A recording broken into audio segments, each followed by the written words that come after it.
posted, the 8th of July 2018, 10 hours 50 minutes and 43 seconds. AM MDT updated, the 8th of July 2018, 10 hours 51 minutes and 15 seconds. AM MDT Lafayette has inked a deal worth nearly $2 million in incentives to bring a Kohl's to the city's new Promenade development, an agreement some say may herald the end of the department store's neighboring Louisville location and accelerate a feared economic crisis along the McCaslin corridor. Lafayette spokeswoman Debbie Wilmot said the specific Kohl site plans may arrive in front of planning commissioners later this month. If approved, the site will join the recently installed Tractor Supply and upcoming 24-hour fitness near the Arapahoe Road and US 287 intersection, the subject of continued litigation between Lafayette and neighboring Erie.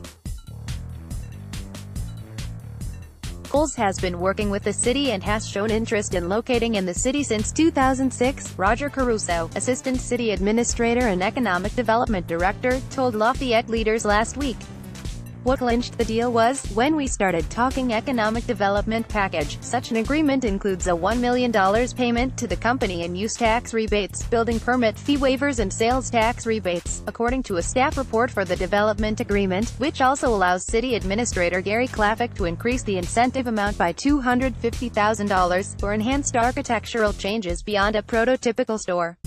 The city will also pay $500,000 to Alabama-based developer Hicks Snedeker Companies LLC, with similar allowances for Klafik to increase the incentive amount by $100,000 for unanticipated public improvements. Caruso suggested that the company likely will be able to pay off the $1 million in roughly 3.5 years. The $500,000 afforded to developers, he added, is expected to be paid in less than 2.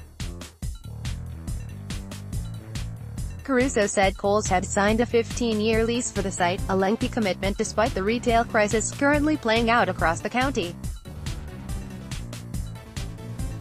Klafik on Tuesday suggested the company hopes to counter that with a scaled-down infrastructure model, conjuring up a facility with about the same inventory but the store is more delicate, smaller. They've decided that the mega size doesn't make sense. We in the planning department have to pay attention to building good layouts and good buildings, he added. We pay attention to building the infrastructure of a city because nothing is forever. JCPenney when I was a kid sounded like it's forever, Wilmot on Friday said the store's size is planned for roughly 55,000 square feet.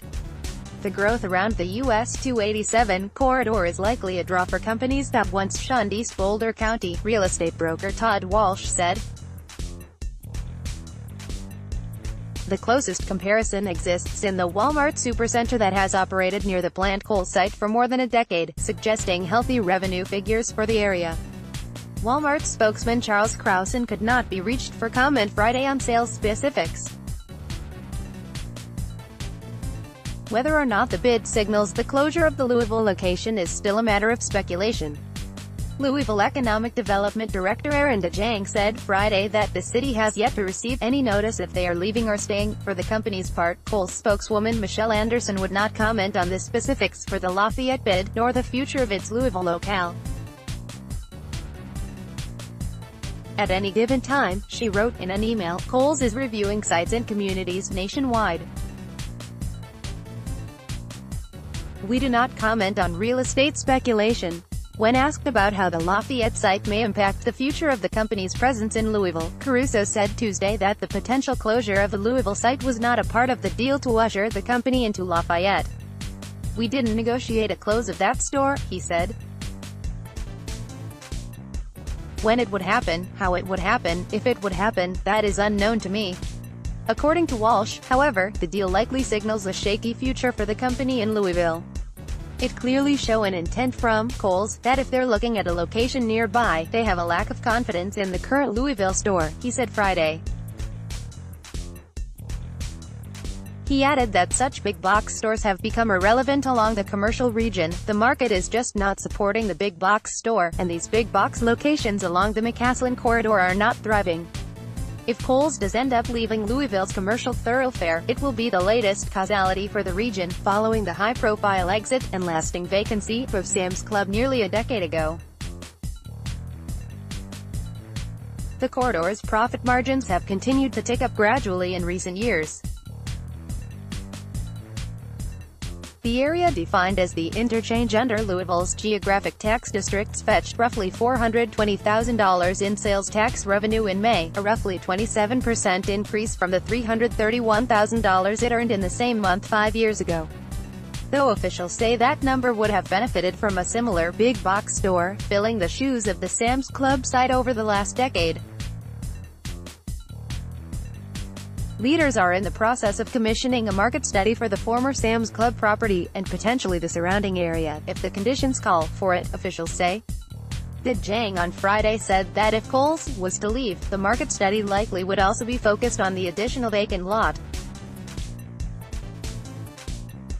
Following the latest stumble with King Soopers pulling plans for the site, officials urged some fast-moving solutions and fear that the vacant site could prompt departures by adjacent stores such as Kohl's.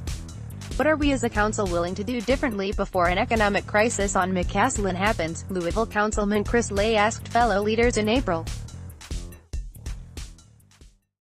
What are we willing to do in advance of Kohl's closing, Lowe's closing, Home Depot closing? These are big sales tax generators for us and we are fortunate enough to have them. I don't believe we are going to have them forever, and I worry about that a lot. Anthony Hahn, 303-473-1422, Hahn@dailycamera.com or twitter.com/_Anthony Hahn.